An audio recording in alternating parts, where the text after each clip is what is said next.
ज्ञानतिमिरान्तस्य ज्ञानाञ्जनशलाकया चक्षुरुन्मिलितं येन तस्मै श्रीगुरुवे नमः। ओम अज्ञानतिमिरान्तस्य ज्ञानाञ्जनशलाकया चक्षुरुन्मिलितं येन तस्मै श्रीगुरुवे नमः। श्रीचैतन्यमनोभीष्टं स्थापितं येन भूतले स्वयं रूपं कदा मह्यं ददाति स्वदान्तिकं वन्देऽहं श्रीगुरु श्रीयुतापदकमलं श्रीगुरु वैष्णवांश श्रीरूपं साग्रजातं सहगणा रघुनाथान्वितं तं सजीवं साद्वैतं सावधूतं परिजना सहित कृष्ण चैतन्य देवं श्रीराधा कृष्ण पादा सहगणा ललिता श्रीविशाखान्वितांश। नमो विष्णुपादाय कृष्णपृष्ठाय भूतले स्वयं ओम नमो विष्णुपादाय कृष्णपृष्ठाय भूतले श्रीमते भक्तिवेदांत स्वामीनिति नामिनि। नमस्ते सरस्वती देवे गौरवाणी प्रचारिणी निर्विशेषा शून्यवादी पाश्चात्य देशधारिणी। जय श्री कृष्ण चैतन्य प्रभु नित्यानंद श्री अद्वैता गदाधर श्रीवासादि गौर भक्त वृंद। हरे कृष्णा कृष्ण कृष्ण हरे हरे हरे राम राम राम हरे हरे। ಆಮೇಲೆ ಒಂದು ಜೀವ ಗೋಸ್ವಾಮಿ ಅವರ ಒಂದು ಪ್ರಣಾಮ ಮಂತ್ರವನ್ನು ಹೇಳ್ತೇನೆ. ಬಲದೇವ್ ವಿದ್ಯಾಭೂಷಣ್ ಅವರು ಹೇಳಿರೋದು.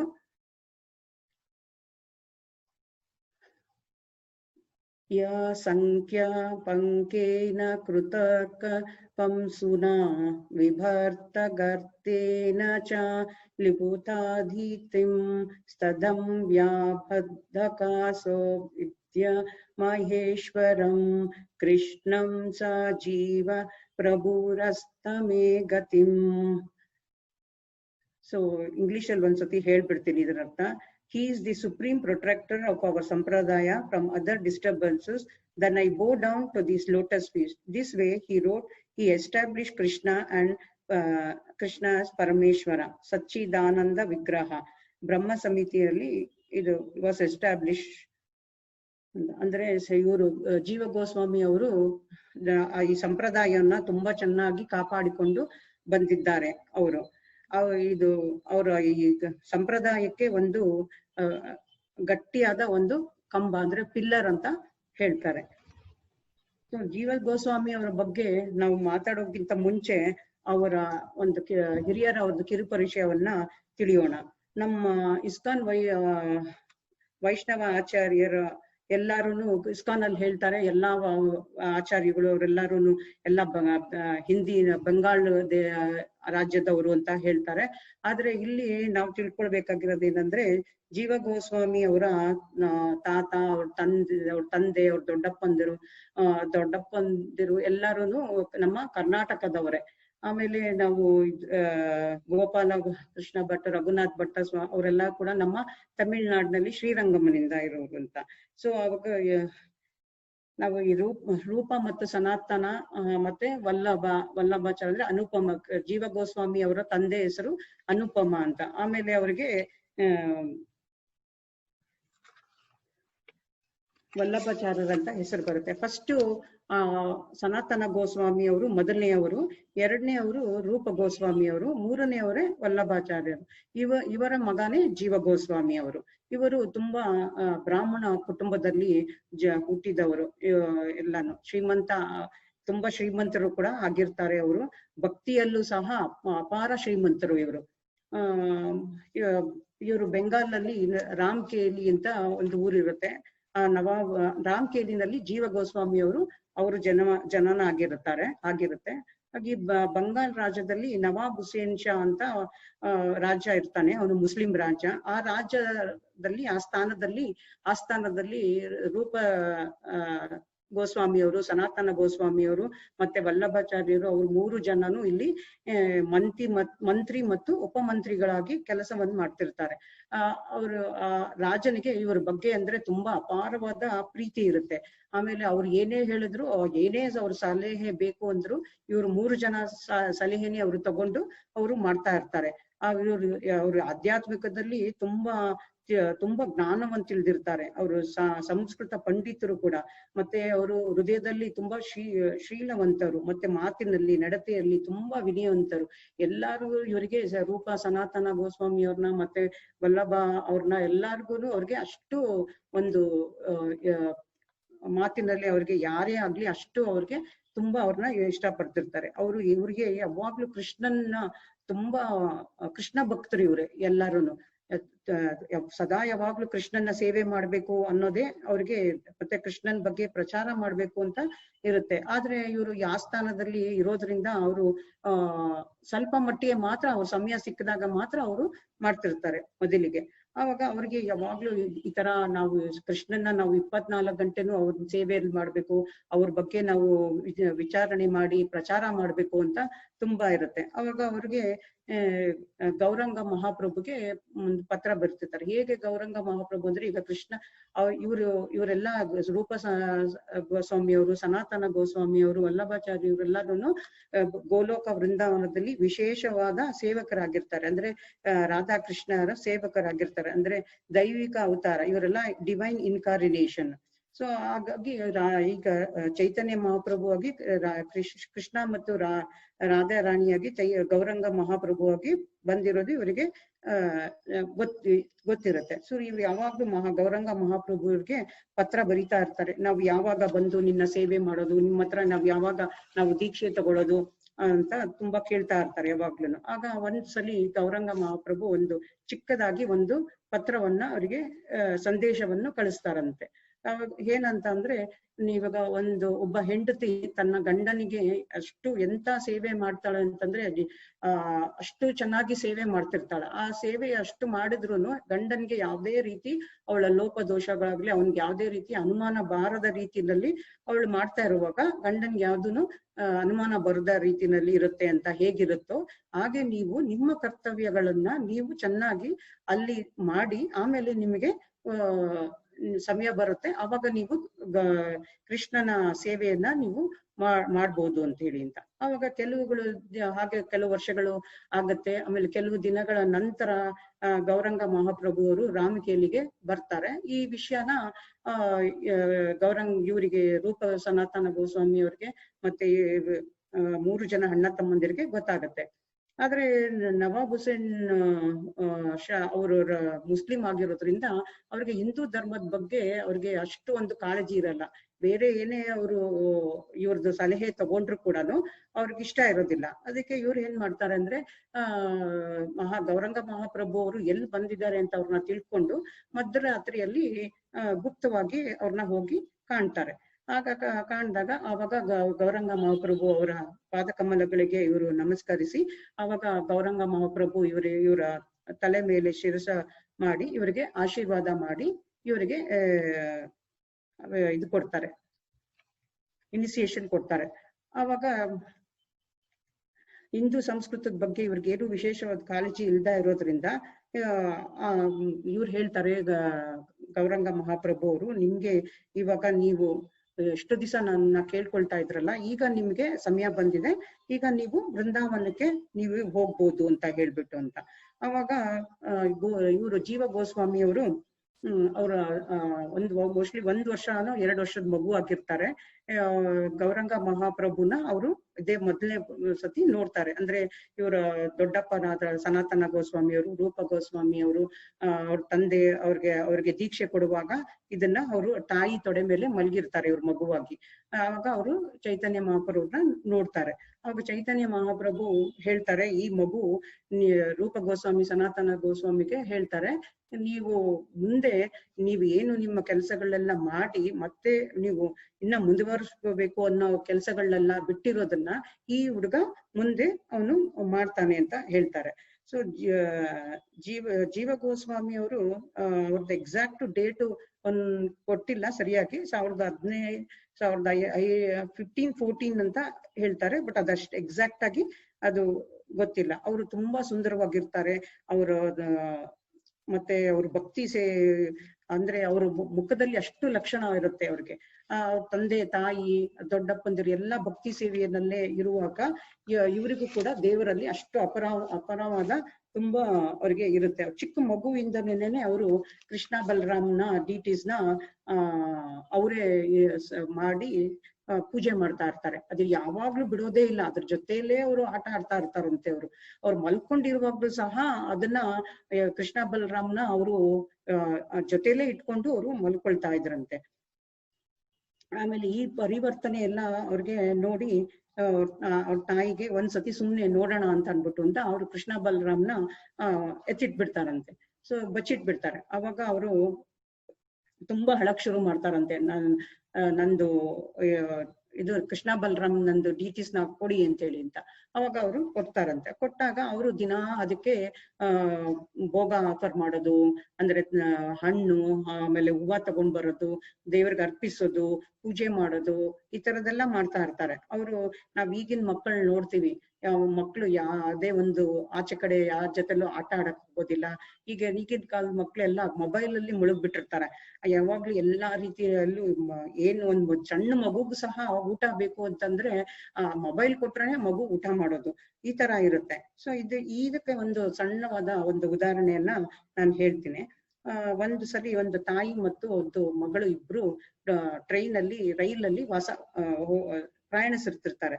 ಆಗ ಅವರಿಬ್ರು ಒಂದು ಬುಕ್, ಇಬ್ರು ತಾಯಿನೂ ಒಂದು ಬುಕ್ ಓದ್ತಾ ಇರ್ತಾರೆ, ಮಗಳು ಒಂದು ಪುಸ್ತಕವನ್ನ ಓದ್ತಿರ್ತಾಳೆ. ಸೊ ಆ ಪಕ್ಕದಲ್ಲಿದ್ದ ಒಂದು ಹಿರಿಯರು ಪ್ರಯಾಣಿಕರಿಗೆ ಆಶ್ಚರ್ಯ ಆಗತ್ತೆ ಇವ್ರನ್ನ ನೋಡಿ. ಏನಿದು ಈ ಒಂದು ಕಾಲದಲ್ಲೂ ಕೂಡ ಮಕ್ಕಳಿಗೆ ಮೊಬೈಲು ಅಂತಂದ್ರೆ ಅಷ್ಟು ಒಂದು ಇಷ್ಟ ಆಗುತ್ತೆ. ಇವ್ರು ನೋಡಿದ್ರೆ ಅಷ್ಟು ಚಿಕ್ಕದೊಂದು 5 ವರ್ಷದ ಮಗು ಕೂಡ ಅವ್ರ ತಾಯಿ ತರ ಬುಕ್ ಇಟ್ಕೊಂಡು ಓದ್ತಾ ಇದ್ದಾರೆ ಅಂತ. ಆಗ ಅವರು ಆ ತಾಯಿಗೆ ಹಿರಿಯ ಪ್ರಯಾಣಿಕರು ಕೇಳ್ತಾರಂತೆ, ಈ ತರ ನಿಮ್ಮ ಒಂದು ಮಾತು, ನಿಮ್ಮ ಏನು ಮಾತಿಂದ ನಿಮ್ಮ ಮಗಳಿಗೆ ನೀವು ಯಾವ ರೀತಿ ಏನ್ ಹೇಳಿದ್ದೀರಾ ಅಂತ ಕೇಳ್ತಾರಂತೆ. ಆಗ ಅವ್ರು ಹೇಳ್ತಾರಂತೆ, ಇಲ್ಲ, ನಮ್ಮ ಉದಾಹರಣೆನೇ ಒಂದು ಮಾತು ಅಂತ ಅನ್ಕೊಂಡು. ಅಂದ್ರೆ ಏನರ್ಥ ಅಂದ್ರೆ ನಾವು ಏನ್ ಮಾಡ್ತೀವೋ ಅದು ನಮ್ಮ ಮಕ್ಕಳು ಫಾಲೋ ಮಾಡ್ತಾರೆ ಅಂತ. ಸೊ ಅದರಿಂದ ನಾವು ನಮ್ಮ ಮಕ್ಕಳಿಗೆ ಹೇಗೆ ನಡ್ಕೊಳ್ತೀವೋ ಅದೇ ರೀತಿ ಅವರು ಕೂಡ ನಡ್ಕೊಳ್ತಾರೆ ಅಂತ. ಹಾಗೆ ಹೀಗೆ ಜೀವ ಗೋಸ್ವಾಮಿ ಅವರು ಕೂಡ ಅವ್ರ ತಂದೆ ಮತ್ತೆ ರೂಪ ಸನಾತನ ಗೋಸ್ವಾಮಿ ಅವರು ಹೇಗೆ ಭಕ್ತಿಯಲ್ಲಿ ನಿರತರಾಗಿದ್ರು ಅದನ್ನ ಅವ್ರಿಗೆ ನೋಡ್ಕೊಂಡು ಆಗ್ಲಿಂದನೂ ಅವ್ರ ಚಿಕ್ಕ ಮಗುವಿಂದನೂ ಅಷ್ಟು ಭಕ್ತಿಯಲ್ಲಿ ತುಂಬಾ ಇದಾಗಿರ್ತಾರೆ ಅವರು. ಮತ್ತೆ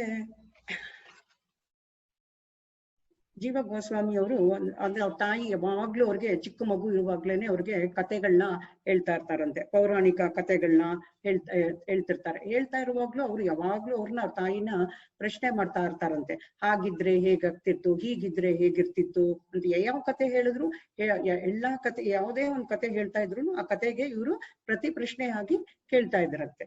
ಹೀಗೆ ಮಾಡುವಾಗ ಒಂದು ದಿವಸ ಅವ್ರ ತಾಯಿ ಇನ್ನೊಂದ್ ಕತೆ ಮಲಗಿಸ್ತಾ ಇರ್ತಾರೆ.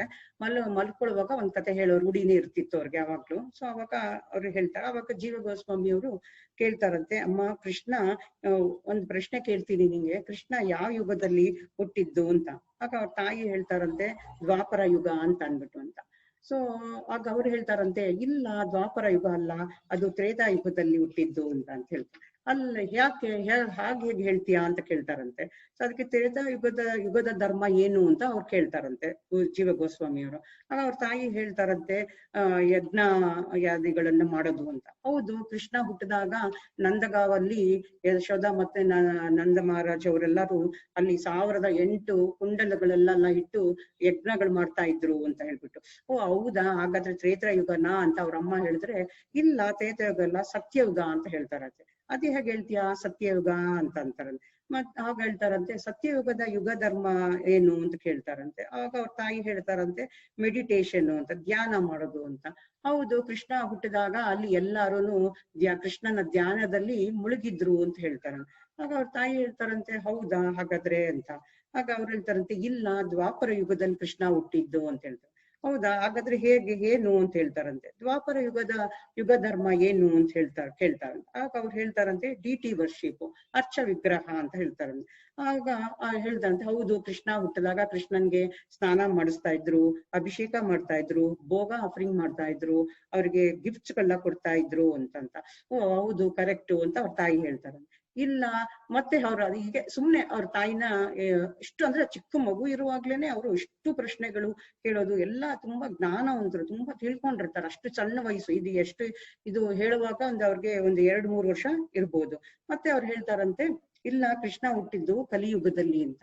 ಆಗ ಅವ್ರ ತಾಯಿ ಮತ್ತೆ ಕಲಿಯುಗನ, ಹೌದಾ ಅಂತಂದ್ರೆ ಆಗ ಹೇಳ್ತಾರಂತೆ, ಯುಗದ ಧರ್ಮ ಏನು ಅಂತ. ಅದಕ್ಕೆ ಹರಿನಾಮ ಸಂಕೀರ್ತನೆ ಅಂತ ಅವ್ರ ತಾಯಿ ಹೇಳ್ತಾರೆ. ಹೌದು, ಹರಿನಾಮ ಸಂಕೀರ್ತನನೆ. ಯಾಕಂದ್ರೆ ಕೃಷ್ಣ ಹುಟ್ಟಿದಾಗ ಅಲ್ಲೆಲ್ಲ ಕೃಷ್ಣ ನಂದನಂದನ, ಯಶೋಧ ನಂದನ, ಕೃಷ್ಣ, ರಾಮ, ಹರೇ ಕೃಷ್ಣ ಅಂತ ಎಲ್ಲರೂ ಕೃಷ್ಣ ಹುಟ್ಟಿರೋದ್ರಿಂದ ಸಂತೋಷದಿಂದ ಅವ್ರ ಹುಟ್ಟ ಹಬ್ಬವನ್ನ ಆಚರಿಸ್ತಾ ಇರೋದ್ರಿಂದ ಆ ಸಂಕೀರ್ತನೆಯಲ್ಲಿ ಅವರು ಎಲ್ರು ಮುಳುಗಿದ್ರು ಅಂತ ಹೇಳ್ತಾರೆ. ಸೊ ಇದು ಆಗ ಈ ಕೃಷ್ಣನ ಇಷ್ಟೆಲ್ಲ ಅವ್ರು ಹೇಳ್ತಾರಲ್ಲ, ಈ ರಹಸ್ಯದ ಹಿಂದೆ ಅಂದ್ರೆ ಮಿಸ್ಟ್ರಿ ಬಿಹೈಂಡ್ ಅಂತ ಹೇಳ್ತಾರೆ. ಆದ್ರೆ ಇಲ್ಲಿ ಒಂದು ಲೀಲ ತತ್ವ ಇತ್ತು ಅಂತ ಹೇಳ್ತಾರೆ. ಅಂದ್ರೆ 12ನೇ ಕ್ಯಾಂಟು ಶ್ರೀಮದ್ ಭಾಗವತಮಲ್ಲಿ ಹೇಳುತ್ತೆ, ತತ್ವ ಇದ್ದರೆ ಲೀಲೆ ಇದ್ರೂ ಇರ್ಬೋದು, ಇಲ್ದಾನು ಇರ್ಬೋದು ಅಂತ. ಆದ್ರೆ ಎಲ್ಲಿ ಕೃಷ್ಣ ಅವನ ಲೀಲೆಗಳನ್ನ ಮಾಡ್ತಾನೋ ಅಲ್ಲಿ ಅವ್ರ ತತ್ವ ಇದ್ದೇ ಇರುತ್ತೆ ಅಂತ. ಸೊ ಭಗವದ್ಗೀತೆ ಬರೀ ಒಂದು ತತ್ವ ಮಾತ್ರ ಅಲ್ಲ, ಅದು ಲೀಲ ತತ್ವ. ಅಂದ್ರೆ ಇಬ್ಬರು ಸ್ನೇಹಿತರು, ಕೃಷ್ಣ ಮತ್ತು ಅರ್ಜುನ ಅಂತ ಅಂದ್ಬಿಟ್ಟು ಅಂತ.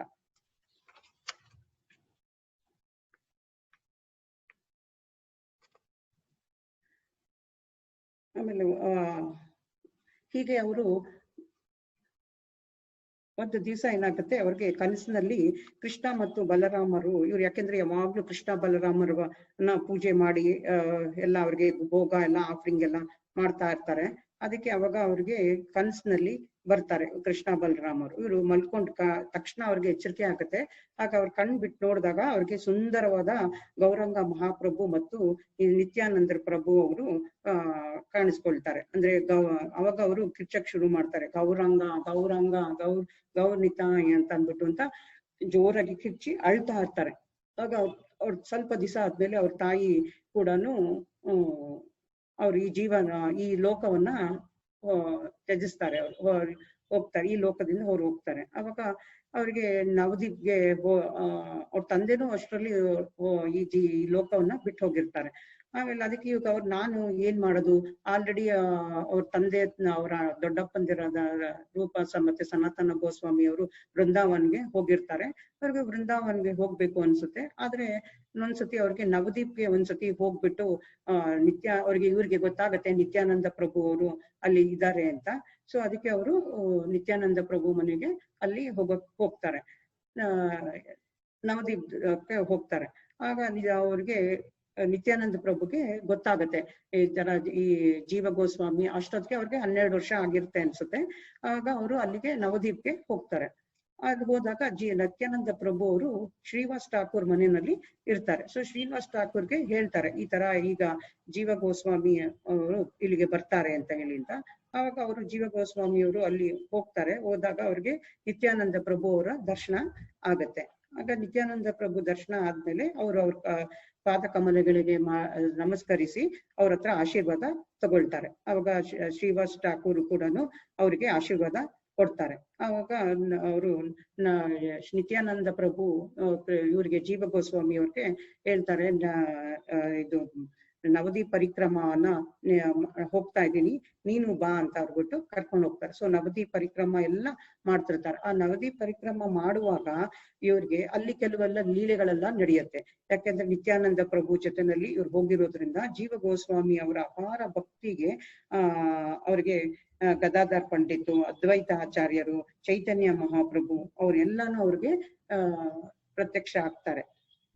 ಆಮೇಲೆ ಮತ್ತೆ ನಿತ್ಯಾನಂದ ಪ್ರಭು ಅವರು ಚೈತನ್ಯ ಮಹಾಪ್ರಭು ಅವ್ರ ಮನೆಗೆ ಅಂದ್ರೆ ಜಗನ್ನಾಥ್ ಮಿಶ್ರಾ ಅವ್ರ ಮನೆಗೆ ಕರ್ಕೊಂಡು ಹೋಗ್ತಾರೆ. ಸಚಿ ಮಾತಾನ ಮತ್ತೆ ವಿಷ್ಣು ಪ್ರಿಯಾ ಅವರನ್ನೆಲ್ಲ ಭೇಟಿ ಮಾಡಿಸ್ತಾರೆ. ಸೊ ವಿಷ್ಣು ಪ್ರಿಯಾ ಅವರು ಕೂಡ ಅವ್ರಿಗೆ ಆಶೀರ್ವಾದ ಮಾಡಿ ಅವರ ಸ್ವಂತ ಮಗನ ರೀತಿಯಲ್ಲಿ ಅವ್ರನ್ನ ನೋಡ್ಕೊಂಡು ಅವ್ರಿಗೆ ಚೆನ್ನಾಗಿ ಅವ್ರಿಗೆ ಏನು ಬೇಕೋ ಅದಿಷ್ಟವಾಗಿರೋದೆಲ್ಲಾನು ಅವ್ರಿಗೆ ಕೊಡ್ತಾರೆ.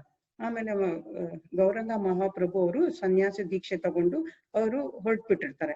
ಅವಾಗ ವನ್ಸಿವದಾನ್ ಅಂತ ಅವರು ತುಂಬಾ ಗೌರಂಗ ಮಹಾಪ್ರಭು ಅವರ ಅನುಯಾಯಿಗಳು. ಅವರು ಏನ್ ಮಾಡ್ತಾರೆ ಅಂದ್ರೆ ಅವರ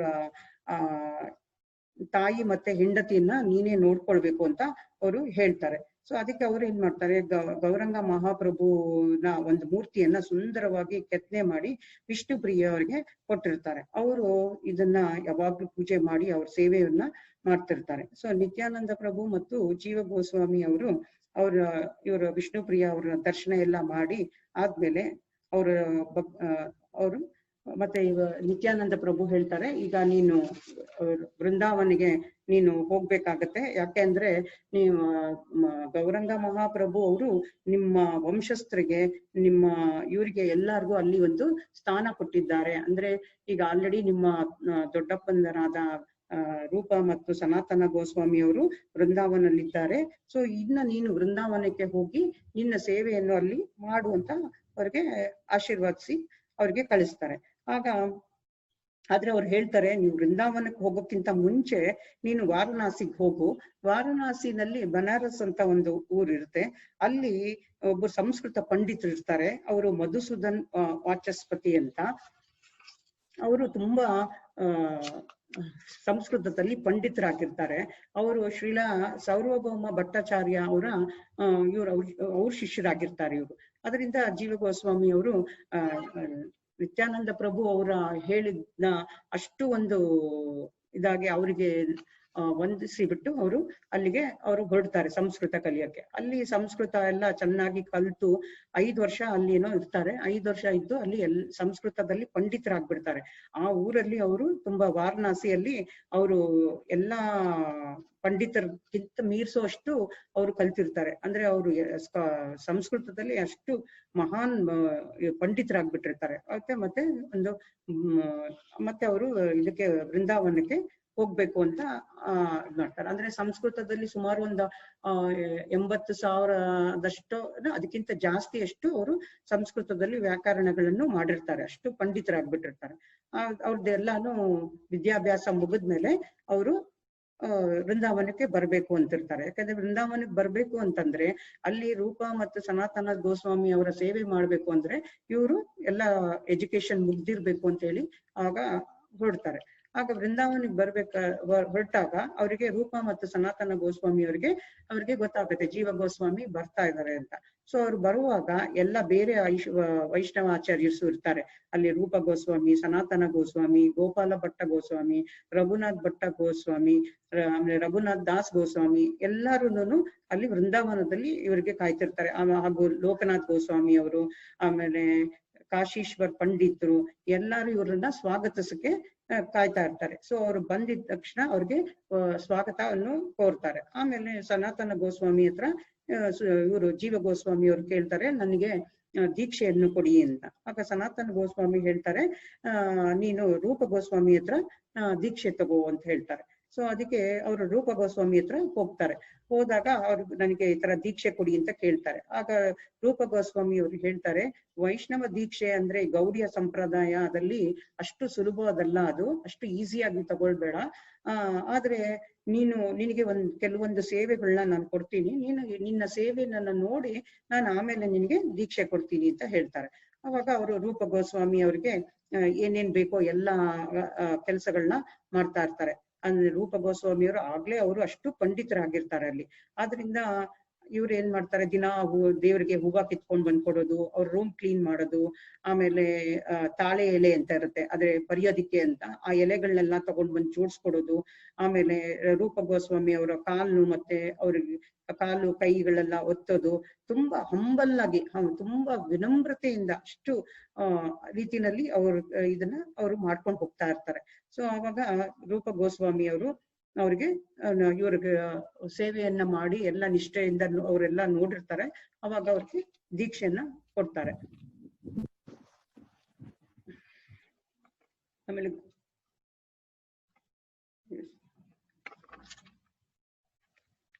ಹೀಗಿರುವಾಗ ಒಂದ್ಸತಿ ಏನಾಗುತ್ತೆ, ಜೀವ ಗೋಸ್ವಾಮಿ ರೂಪನಾರಾಯಣ ಅಂತ ಒಬ್ರು ಸಂಸ್ಕೃತ ಪಂಡಿತರು ಇರ್ತಾರೆ. ಅವ್ರಿಗೆ ತುಂಬಾನೇ ಜಂಬ. ಅವ್ರಿಗೆ ನಾನೇ ಎಲ್ಲಾದ್ರಲ್ಲೂ ನಾನೇ ಅಷ್ಟು ಜ್ಞಾನವನ್ನು ತಿಳ್ಕೊಂಡಿದ್ದೀನಿ, ಯಾರಿಗೂ ಗೊತ್ತಿಲ್ಲ ಅಂತ ಅಂದ್ಬಿಟ್ಟು ಅಂತ ಅವ್ರಿಗೆಲ್ಲ ಈ ಬ್ರಜಭೂಮಿಗೆಲ್ಲ ಹೋಗಿ ಅಲ್ಲೆಲ್ಲ ತುಂಬಾ ಜಂಬ ತೋರಿಸ್ಕೊಳ್ತಿರ್ತಾರೆ. ಎಲ್ಲಾರ ಜೊತೆನಲ್ಲೂ ಅವರು ಇದಕ್ಕೆ ಕರಿತಿರ್ತಾರೆ, ನನ್ ಜೊತೆಲಿ ಬಂದು ಯಾರು ಡಿಬೇಟ್ ಮಾಡ್ತೀರಾ ಅಂತ ಹೇಳ್ಬಿಟ್ಟು ಅಂತ. ಅವಾಗ ಎಲ್ಲರೂ ಮಾಡುವಾಗ ಅವ್ರನ್ನೆಲ್ಲರನ್ನೂ ಸೋಲಿಸ್ತಾ ಇರ್ತಾರೆ. ಸೋಲಿಸುವಾಗ ಏನ್ ಮಾಡ್ತಾರೆ, ಅವ್ರೊಂದು ಸರ್ಟಿಫಿಕೇಟ್ ಇಟ್ಕೊಂಡ್ಬಿಟ್ಟಿರ್ತಾರೆ. ಆ ಸರ್ಟಿಫಿಕೇಟ್ ಅಲ್ಲಿ ಯಾರ್ಯಾರು ಸೋಲ್ಸಿರ್ತಾರೋ ಅವರೆಲ್ಲರೂ ಒಂದು ಸೈನ್ ಮಾಡಿ ಕೊಡ್ಬೇಕು ಅಂತ. ಅದ್ರಲ್ಲಿ ಇಷ್ಟೋ ಲಿಸ್ಟ್ ಅಲ್ಲಿ ಇಷ್ಟು ಜನರನ್ನ ನಾನು ಸೋಲ್ಸಿದೀನಿ ಅಂದ್ಬಿಟ್ಟು ಎಲ್ಲರ ಹತ್ರನೂ ಸೈನ್ ತಗೊಂಡು ಎಲ್ಲಾ ಕಡೆ ಜಂಬುವಾಗಿ ಹೇಳ್ಕೊಂಡು ಬರ್ತಾ ಇರ್ತಾರೆ. ಹೀಗೆ ಬರುವಾಗ ವೃಂದಾವನಕ್ಕೆ ಬರ್ತಾರೆ. ವೃಂದಾವನಕ್ಕೆ ಬಂದಾಗ ಅವ್ರಿಗೆ ಗೊತ್ತಾಗತ್ತೆ, ಇಲ್ಲಿ ರೂಪ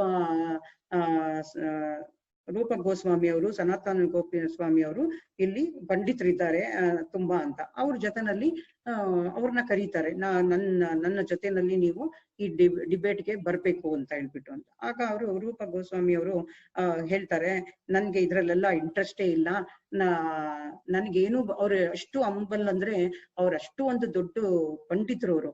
ಆದ್ರೂ ಅವರು ಹೇಳೋದ್ ಮಾತ್ರ ನನ್ಗೇನು ಬರೋದಿಲ್ಲ, ನನ್ಗೇನು ಗೊತ್ತಿಲ್ಲ, ಅದರಿಂದ ನನ್ಗೆ ಇದ್ರಲ್ಲಿ ಏನು ನನ್ಗೆ ಇಂಟ್ರೆಸ್ಟ್ ಇಲ್ಲ ಅಂತ ಹೇಳ್ತಾರೆ. ಅವಾಗ ಅವ್ರು ಹೇಳ್ತಾರೆ, ಹೌದಾ ನಿಮ್ಗೆ ಇಂಟ್ರೆಸ್ಟ್ ಇಲ್ಲ ಅಂದ್ರೆ ಹಾಗಾದ್ರೆ ನೀವು ಇದಕ್ಕೆ ನಾನು ಸೋತಿದ್ದೀನಿ ಅಂತ ಹೇಳ್ಬಿಟ್ಟು ಅದು ನನ್ಗೆ ಸೈನ್ ಹಾಕಿ ಕೊಡಿ ಅಂತ ಹೇಳ್ತಾರೆ. ಸೊ ಅದಕ್ಕೆ ರೂಪ ಗೋಸ್ವಾಮಿ ಅವರು ಹೌದು ಆಯ್ತು, ನನ್ಗೆ ಏನು ಬರೋದಿಲ್ಲ ಅಂತ ಹೇಳ್ಬಿಟ್ಟು ಅವ್ರು ಸೈನ್ ಹಾಕಿ ಕೊಡ್ತಾರೆ. ಮತ್ತೆ ಅವರು ಸನಾತನ ಗೋಸ್ವಾಮಿ ಹತ್ರನೂ ಹೋಗ್ತಾರೆ. ಸನಾತನ ಗೋಸ್ವಾಮಿ ಅವ್ರಿಗೂ ಇದು ಯಾವುದೇ ರೀತಿಯಲ್ಲಿ ಅವ್ರಿಗೆ ಇಷ್ಟ ಇರೋದಿಲ್ಲ, ಇದೆಲ್ಲ ಏನು ಫೂಲಿಶ್ ಅಂತ ಅನ್ಕೊಳ್ತಾರೆ ಅವರು. ಸೊ ಅದಕ್ಕೆ ಅವರು ಕೂಡ ಸೈನ್ ಹಾಕಿ ಕೊಟ್ಬಿಡ್ತಾರೆ. ಆಮೇಲೆ ಹೀಗೆ ಹೋಗ್ತಾ ಇರ್ಬೇಕಾದ್ರೆ ಯಮುನಾ ದಂಡದ ಮೇಲೆ ಜೀವ ಗೋಸ್ವಾಮಿ ಅವರು ನೀರ್ ತರಕ್ಕೆ ಅಂತ ಹೋಗಿರ್ತಾರೆ. ಅವಾಗ ಈ ರೂಪನಾರಾಯಣ ಅಲ್ಲಿರ್ತಾರೆ. ಈ ಜೀವ ಗೋಸ್ವಾಮಿ ಅವ್ರ ಬಗ್ಗೆನೂ ಅವ್ರಿಗೆ ಗೊತ್ತಿರುತ್ತೆ, ಇವರು ಒಂದು ಸಂಸ್ಕೃತ ಪಂಡಿತ ಅಂತ ಅನ್ಬಿಟ್ಟು ಅಂತ. ಅದಕ್ಕೆ ಅವ್ರ ಹತ್ರ ಹೋಗಿ ಹೇಳ್ತಾರೆ, ಈ ತರ ನೋಡು, ಈ ತರ ನಾನು ರೂಪ ಗೋಸ್ವಾಮಿ ಅವ್ರನ್ನ, ಸನಾತನ ಗೋಸ್ವಾಮಿ ಅವ್ರನ್ನೆಲ್ಲಾನು ನಾನು ಸೋಲ್ಸಿದ್ದೀನಿ ಅಂತ. ಅವ್ರಿಗೆ ಆಶ್ಚರ್ಯ ಆಗ್ಬಿಡುತ್ತೆ ಜೀವ ಗೋಸ್ವಾಮಿ ಅವ್ರಿಗೆ, ಇದೇನಿದು ಇವರು ಈ ತರ ಹೇಳ್ತಾ ಇದಾರಲ್ಲ, ಹೇಗೆ ಅಷ್ಟ ಸಂಸ್ಕೃತ ದೊಡ್ಡಪ್ಪಂದರಿಗೆ ಈ ತರ ಇವ್ರು ಹೇಳ್ತಾ ಇದಾರಲ್ಲ ಅಂತ ಹೇಳಿ ಅಂತ. ಆಗ ಅವ್ರು ನಂಬೋದಿಲ್ಲ. ಅದಕ್ಕೆ ನೋಡು ಈ ತರ ಅವರೇ ಸೈನ್ ಹಾಕೊಟ್ಟಿದ್ದಾರೆ ಅಂತ. ಆಗ ಅವ್ರಿಗೆ ಅನ್ಸುತ್ತೆ, ನಾನು ರೂಪ ಗೋಸ್ವಾಮಿ ಅವ್ರು ನನ್ನ ಗುರುಗಳಾಗಿ ಅವ್ರು ತಗೊಂಡಿರೋದ್ರಿಂದ ನಮ್ಮ ಗುರುಗಳದ್ದು ಇದನ್ನ ನಾನು ಎತ್ತಿ ಹಿಡಿಬೇಕು, ಈ ತರ ಎಲ್ಲ ಅವರು ಎಲ್ಲ ಮಾಡ್ಬಾರ್ದು ಅಂತ ಹೇಳಿ, ಆಯ್ತು ನಾನು ನಿಮ್ ಜೊತೆಗೆ ಇದಕ್ಕೆ ಬರ್ತೀನಿ ಅಂತ ಹೇಳ್ತಾರೆ. ಅವಾಗ ಅವರು 7 ದಿವಸ ಆಗುತ್ತೆ ಯಮುನಾ ನದಿ ತೀರದಲ್ಲಿ ಕೂತ್ಕೊಂಡಿರ್ತಾರೆ. 7 ದಿವಸ ರೂಪನಾರಾಯಣ ಮತ್ತೆ ಜೀವ ಗೋಸ್ವಾಮಿ ಅವ್ರ ಬಗ್ಗೆ ಇಬ್ರುನು ಸಂಸ್ಕೃತದಲ್ಲಿ ಹೇಳ್ತಾ ಮಾಡ್ಕೊಳ್ತಾ ಇರ್ತಾರೆ, ಡಿಫೀಟ್ ಮಾಡ್ತಿರ್ತಾರೆ. ಅವಾಗ ಲಾಸ್ಟ್ ಅಲ್ಲಿ ಜೀವ ಗೋಸ್ವಾಮಿ ಅವರೇ ಇದಾಗ್ತಾರೆ, ಗೆಲ್ತಾರೆ. ಅವಾಗ ಅವ್ರಿಗೆ ತುಂಬಾ ಖುಷಿಯಾಗಿ ಆ ಮೂಡಲ್ಲಿ ಬಂದು ಅವರು ರೂಪ ಮತ್ತೆ ಸನಾತನ ಗೋಸ್ವಾಮಿ ಅವ್ರ ಹತ್ರ ಬಂದು ಹೇಳ್ತಾರೆ, ಈ ತರ ನಾನು ರೂಪನಾರಾಯಣ ನಾನು ಸೋಲ್ಸಿದ್ದೀನಿ ಅಂತ ಹೇಳ್ಬಿಟ್ಟು ಅಂತ. ಆಗ ಇವರು ರೂಪ ಗೋಸ್ವಾಮಿ ಅವ್ರಿಗೆ ತುಂಬಾ ಕೋಪ ಬರುತ್ತೆ. ಅವ್ರು ಹೇಳ್ತಾರೆ, ನಿನ್ಗೆ ಯಾಕೆ ನೀನು ಆತರ ಮಾಡ್ದೆ, ಅದೆಲ್ಲ ವೇಸ್ಟ್, ಟೈಮ್ ವೇಸ್ಟ್, ಸೊ ಆತರ ಇಲ್ಲ ಅಂತ. ಇಲ್ಲಿ ವೃಂದಾವನ ದಲ್ಲಿ ಇರ್ಬೇಕು ಅಂತಂದ್ರೆ ನಮ್ಗೆ ಒಂದು ಅಕ್ಕಿ ಕಾಳಷ್ಟು ಕೂಡ ನಮ್ಗೆ ಜಂಬ ಅನ್ನೋದು ಇರ್ಲೇಬಾರ್ದು. ಇಲ್ಲಿ ಅದು ಯಾರು ನಮ್ರತೆಯಿಂದ ವಿನಯದಿಂದ ಇರ್ತಾರೋ ಅವ್ರಿಗೆ ಮಾತ್ರ ಇಲ್ಲಿ ವೃಂದಾವನದಲ್ಲಿ ಸ್ಥಾನ. ನಾವು ಒಂದ್ ಸ್ವಲ್ಪನೂ ಜಂಬ ಅನ್ನೋದನ್ನ ತೋರ್ಸ್ಕೊಳ್ಬಾರ್ದು. ಅದಕ್ಕೆ ನನ್ಗೆ ಯಾವ್ದೇ ರೀತಿ ನನ್ಗೆ ನೀನು ಆತರ ಮಾಡಿದ್ದು ನನ್ಗೆ ಇಷ್ಟ ಆಗ್ಲಿಲ್ಲ. ಸೊ ನಿನ್ಗೆ ಈ ವೃಂದಾವನದಲ್ಲಿ ಇರೋದಕ್ಕೆ ನಿನ್ಗೆ ಲಾಯಕ್ಕಿಲ್ಲ, ಸೊ ನೀನು ಹೊಟ್ಟೋಗ್ಬೇಕು ಇಲ್ಲಿಂದ ಅಂತ ಅವ್ರಿಗೆ ಹೇಳ್ಬಿಡ್ತಾರೆ. ಆಗ ಜೀವ ಗೋಸ್ವಾಮಿ ಅವ್ರಿಗೆ ತುಂಬಾ ಬೇಜಾರಾಗುತ್ತೆ. ಆದ್ರೆ ಬೇಜಾರಂತಂದ್ರೆ ಅವರು ಅನ್ಕೊಳ್ತಾರೆ, ನಮ್ ಗುರುಗಳು ಅವ್ರು ಹೇಳಿದ್ದು ಸರಿ ಅಂತ ಹೇಳ್ಬಿಟ್ಟು ಅಂತ. ಆವಾಗ ಅವರು ಇದಕ್ಕೆ ಮಥುರಾಗೆ ಹೋಗ್ತಾರೆ. ಮಥುರಾಗ್ ಹೋಗ್ಬಿಟ್ಟು ಅಲ್ಲಿ ಕೂತ್ಕೊಂಡು ಅವ್ರು ಅಂದ್ಕೊಳ್ತಾರೆ, ಹೌದು ನನ್ ಗುರುಗಳು ಹೇಳಿದ ತಪ್ಪು, ನನ್ಗೆ ಒಂದು ಜಂಬ ಮತ್ಬೋದು ಏನೋ ಅಂತ ಹೇಳ್ಬಿಟ್ಟು ಅಂತ ಅಲ್ಲಿ ಒಂದು ಗುಹೆನಲ್ಲಿ ಕೂತ್ಕೊಂಡು ಅವರು ಹಗಲು ರಾತ್ರಿ ಅಳ್ತಾ ಹತ್ಕೊಂಡು ಅವ್ರು ಪ್ರಾಯಶ್ಚಿತ್ತ ಪಡ್ತಾ ಇರ್ತಾರೆ. ಆಮೇಲೆ ಯಾವಾಗ್ಲೂ ಹರಿನಾಮನ ಹೇಳ್ಕೊಂಡು ಇರ್ತಾರೆ ಅವರು. ಸೊ ಅದಕ್ಕೆ ಸನಾತನ ಗೋಸ್ವಾಮಿ ಅವರು ಏನಂದ್ರೆ ಯಾವಾಗ್ಲೂ ಅವರು ಪರಿಕ್ರಮ ಮಾಡೋದು ಜಾಸ್ತಿ. ಅವರು ಹೀಗೆ ಹೋಗ್ತಾ ಇರ್ತಾರೆ. ಹೋದಾಗ ಇಲ್ಲಿ ಬರ್ತಾರೆ, ಮಥುರಾ ಹತ್ರ ಬರ್ತಾರೆ. ಮಥುರಾ ಹತ್ರ ಬಂದಾಗ ಅವ್ರಿಗೆ ಗೊತ್ತಾಗುತ್ತೆ ಇಲ್ಲಿ ಇವರು ಜೀವ ಗೋಸ್ವಾಮಿ ಅವರು ಇಲ್ಲಿದ್ದಾರೆ ಅಂತ ಹೇಳಿ ಅಂತ. ಅವಾಗ ಅವ್ರು ಕೇಳ್ತಾರೆ, ಯಾಕೆ ಈ ತರ ನೀನು ಇಲ್ಲಿ ಬಂದಿದ್ಯಾ ಅಂತ ಹೇಳ್ಬಿಟ್ಟು ಅಂತ. ಆಗ ಅವ್ರು ಹೇಳ್ತಾರೆ, ಇಲ್ಲ ನಾನು ಈ ತರ ತಪ್ಪು ಮಾಡ್ಬಿಟ್ಟಿದ್ದೀನಿ, ಅದಕ್ಕೆ ನಾನು ಪ್ರಾಯಶ್ಚಿತ ಮಾಡ್ಕೊಳ್ತಾ ಇದ್ದೀನಿ ಅಂತ ಹೇಳ್ಬಿಟ್ಟು ಅಂತ. ಆವಾಗ ಅವ್ರು ಹೇಳ್ತಾರೆ, ಆಗ ಸನಾತನ ಗೋಸ್ವಾಮಿ ಅವರು ರೂಪ ಗೋಸ್ವಾಮಿ ಅವ್ರ ಹತ್ರ ಬಂದು ಹೇಳ್ತಾರೆ, ನೀನು ಇದು ನಾವು ಮಹಾಪ್ರಭು ಗೌರಂಗ ಅವ್ರದ್ದು ಟೀಚಿಂಗ್ಸ್ ಅಂದ್ರೆ ಅವ್ರದ್ದು ಏನು ಪ್ರಿನ್ಸಿಪಲ್ಲು, ನಾವ್ ಏನ್ ಫಾಲೋ ಮಾಡ್ತಾ ಇದೀವಿ ಅಂತ ಕೇಳ್ತಾರೆ. ಆವಾಗ ಅವರು ರೂಪ ಗೋಸ್ವಾಮಿ ಅವ್ರು ಹೇಳ್ತಾರೆ, ಇಲ್ಲ ಜೀವೋದಯ ಅಂತಾರೆ. ಜೀವೋದಯ ಅಂದ್ರೆ ಜೀವಂತ ಘಟಗಳಿಗೆ ಸಹಾನುಭೂತಿ ತೋರಿಸೋದು ಅಂತ ಹೇಳ್ಬಿಟ್ಟು. ಹೌದಾ, ನೀವು ಸಹಾನುಭೂತಿ ಎಲ್ಲಿ ತೋರಿಸಿದೀರಾ, ಹಾಗಾದ್ರೆ ನಮ್ ಜೀವಕ್ಕೆ ಏನ್ ಮಾಡಿದೀರಾ ನೀವು ಅಂತ ಕೇಳ್ತಾರೆ. ಆಗ ರೂಪ ಗೋಸ್ವಾಮಿ ಅವ್ರು ಹೇಳ್ತಾರೆ, ಹೌದು ನಿಜ, ಆದ್ರೆ ನನಗೆ ಗೊತ್ತು ಅವ್ನು ತಪ್ಪಲ್ಲ ಅಂತ. ಆದ್ರೂ ಅವನು ಯಾವ ತರ ಅಂತ ಈ ಪ್ರಪಂಚಕ್ಕೆ ನಾನು ತೋರ್ಸ್ಬೇಕಾಗಿತ್ತು, ಅದರಿಂದ ನಾನು ಆತರ ಮಾಡ್ದೆ, ಆಯ್ತು ಅವನನ್ನ ಕರ್ಕೊಂಡ್ ಬಾ ಅಂತ ಹೇಳ್ತಾರೆ. ಅವಾಗ ಸನಾತನ ಗೋಸ್ವಾಮಿ ಅವರು ಹೋಗಿ ಜೀವ ಗೋಸ್ವಾಮಿ ಅವ್ರನ್ನ ಕರ್ಕೊಂಡ್ ಬರ್ತಾರೆ. ಅಂದ್ರೆ ಇದೆಲ್ಲ ಆಮೇಲೆ ಕರ್ಕೊಂಡ್ ಬಂದಾದ್ಮೇಲೆ ಅವರು ರೂಪ ಗೋಸ್ವಾಮಿ ಅವರು ಅವ್ರನ್ನ ಕ್ಷಮಿಸಿ ಅವ್ರಿಗೆ ಹೇಳ್ತಾರೆ, ಆಯ್ತು ಇನ್ಮೇಲಿಂದ ನೀನ್ ಇಲ್ಲೇ ಸೇವೆ ಮಾಡ್ಕೊಂಡು ಇರ್ಬೋದು ಅಂತ. ಸೊ ಈ ತರ ಒಂದು ಆಗಿರೋದು, ಇದನ್ನೆಲ್ಲ ಒಂದು ಟ್ರಾನ್ಸೆಂಡೆಂಟಲ್ ಲವ್ ಅಂತ ಹೇಳ್ತಾರೆ, ಅತೀಂದ್ರಿಯ ಪಾಸ್ಟ್ ಟೈಮ್ಸ್ ಅಂತ ಹೇಳ್ತಾರೆ. ಸೊ ಜೀವ ಗೋಸ್ವಾಮಿ ಅವರು ಹೇಗಿದ್ರು ಅಂದ್ರೆ ಅವರು ವಿನಯ, ಅವ್ರ ಡಿವೋಷನ್ ಅಂದ್ರೆ ಭಕ್ತಿ ಅಷ್ಟು ಹೊಂದಿತ್ತು. ರೂಪ ಗೋಸ್ವಾಮಿ ಅವರು ಹೇಳೋದು, ನಮ್ಗೆ ವಿನಯ ಮತ್ತು ಡಿವೋಷನ್, ಹ್ಯುಮಿಲಿಟಿ ಅಂಡ್ ಡಿವೋಷನ್ ನಮ್ಗೆ ಜಾಸ್ತಿ ಇರ್ಬೇಕು ಅಂತ ಹೇಳ್ಬಿಟ್ಟು ಅಂತ. ಸೊ ಇದೇ ತರ ಅವರು ಸೇವೆ ಎಲ್ಲ ಮಾಡ್ಕೊಂಡು ಇರುವಾಗ ಇನ್ನೊಂದ್ಸತಿ ಒಬ್ರು ವಲ್ಲಭಾಚಾರ್ಯರು ಅಂತ, ಅವರು ಗ್ರೇಟ್ ಆಚಾರ್ಯನೇ, ಅವರು ತುಂಬಾ ಗೌರಂಗ ಮಹಾಪ್ರಭು ಅವರ ಅಸೋಸಿಯೇಟ್ ಅವರು ಅಂದ್ರೆ ಆಗಿರ್ತಾರೆ. ಅವ್ರು ಒಂದ್ಸತಿ ಹೀಗೆ ರೂಪ ಗೋಸ್ವಾಮಿ ಅವ್ರನ್ನ ಭೇಟಿ ಮಾಡಕ್ಕೆ ಬರ್ತಾರೆ. ಅವಾಗ ರೂಪ ಗೋಸ್ವಾಮಿ ಅವರು ಭಕ್ತಿ ರಸಾಮೃತ ಸಿಂಧು ಅಂತ ಅವರು ಬರಿತಾ ಇರ್ತಾರೆ. ಸೊ ಅದಕ್ಕೆ ಅವರು ಬರಿತಾ ಇರ್ಬೇಕಾದ್ರೆ ಅವ್ರು ಹೇಳ್ತಾರೆ, ಏನಾದ್ರು ಅವ್ರಿಗೆ ಕೊಡ್ತಾರೆ ಬುಕ್, ನೀವು ನೋಡಿ ನಾನು ಏನಾದ್ರು ತಪ್ಪು ಮಾಡಿದೀನಾ ಅಂತ ಹೇಳಿ ಅಂತ. ಆಗ ಅವರು ವಲ್ಲಭಾಚಾರ್ಯ ಹೇಳ್ತಾರೆ, ಹೌದು ನೀವೊಂದು ಶ್ಲೋಕದಲ್ಲಿ ಏನೋ ಒಂದು ತಪ್ಪು ಮಾಡಿದೀರಾ ಅಂತ, ಹಾಗಾದ್ರೆ ಇದನ್ನ ತಗೊಂಡೋಗಿ ನಾನೇನಾದ್ರು ತಪ್ಪು ಬರ್ದಿದ್ರೆ ಅದನ್ನ ನೀವು ತಿದ್ಬಹುದು ಅಂತ ಹೇಳ್ತಾರೆ. ಆಮೇಲೆ ಅವರು ಅಲ್ಲಿ ತಗೊಂಡು ಹೋಗಿ ಅಲ್ಲಿ ಯಮುನಾ ನದಿ ತೀರದಲ್ಲಿ ಕೂತ್ಕೊಂಡಿರ್ತಾರೆ. ಆಗ ಜೀವ ಗೋಸ್ವಾಮಿ ಅವರು ಹೋಗ್ತಾರೆ. ಅಲ್ಲಿ ಹೋದಾಗ ಅವ್ರು ಹೇಳ್ತಾರೆ, ನೋಡು ನಾನು ಈ ಬುಕ್ನ ನಿನ್ನ ಗುರುದೇವ್ನ ಬುಕ್ನ ನಾನು ತಂದಿದ್ದೀನಿ, ಇದನ್ನ ನಾನು ಕರೆಕ್ಷನ್ ಮಾಡ್ತಾ ಇದ್ದೀನಿ, ಅವರು ಕೆಲವೊಂದು ತಪ್ಪು ಮಾಡಿದ್ದಾರೆ ಅಂತ. ಆವಾಗ ಜೀವ ಗೋಸ್ವಾಮಿ ಅವ್ರಿಗೆ ಅನ್ಸುತ್ತೆ, ಇಲ್ಲ ಅವ್ರು ಹಾಗೆಲ್ಲ ತಪ್ಪು ಮಾಡೋದಿಲ್ಲ, ಅವರು ಹೇಗೆ ತಪ್ಪಾಯ್ತು ಅಂತ ಹೇಳಿ. ಸರಿ, ಆಗ ಅವ್ರು ಕೊಡಿ ನಾನು ನೋಡ್ತೀನಿ ಅಂತ ಹೇಳಿ ಅವರು ಅದನ್ನ ನೋಡ್ತಾರೆ. ಆದ್ರೆ ಅದು ಕರೆಕ್ಟ್ ಆಗೇ ಇರುತ್ತೆ. ಆದ್ರೆ ವಲ್ಲಭಾಚಾರ್ಯರವರು ಸ್ವಲ್ಪ ಅದನ್ನ ಬೇರೆ ರೀತಿಯಲ್ಲಿ ಅವ್ರು ಅರ್ಥ ಮಾಡ್ಕೊಂಡಿರ್ತಾರೆ. ಆಕ್ಚುಲಿ ಅದು ಅವರು ಬರ್ದಿರೋದು ಕರೆಕ್ಟ್ ಆಗಿ ಬರ್ದಿರ್ತಾರೆ. ಸೊ ಅವಾಗ ಅವರು ಜೀವ ಗೋಸ್ವಾಮಿ ಅವರು ವಲ್ಲಭಾಚಾರ್ಯರ್ಗೆ ಹೇಳ್ತಾರೆ, ಇಲ್ಲ ಇದು ಕರೆಕ್ಟ್ ಆಗಿ ಇದೆ ಅಂತ ಹೇಳ್ತಾರೆ.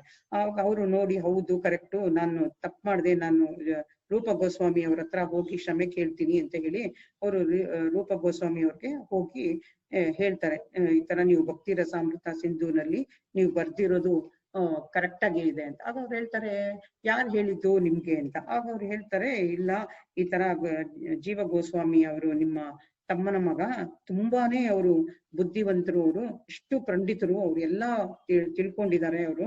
ಸೊ ಅವರಿಂದ ನನಗೆ ಗೊತ್ತಾಯ್ತು ಇದು ಕರೆಕ್ಟ್ ಆಗಿ ಇದೆ ಅಂತ. ಅವಾಗ ಮತ್ತೆ ಇವ್ರಿಗೆ ರೂಪ ಗೋಸ್ವಾಮಿ ಅವ್ರಿಗೆ ಮತ್ತೆ ಕೋಪ ಬರುತ್ತೆ, ನೀನು ಯಾಕೆ ಅಂತ ದೊಡ್ಡ ವೈಷ್ಣವರಿಗೆ ನೀನು ಒಂಥರ ಅಪರಾಧ ಮಾಡ್ದಂಗೆ, ಅದು ನೀನು ಆತರ ಮಾಡ್ಬಾರ್ದಾಗಿತ್ತು ಅಂತ ಹೇಳಿ ಅವ್ರನ್ನ ಮತ್ತೆ ಬೈತಾರೆ ಅವ್ರಿಗೆ.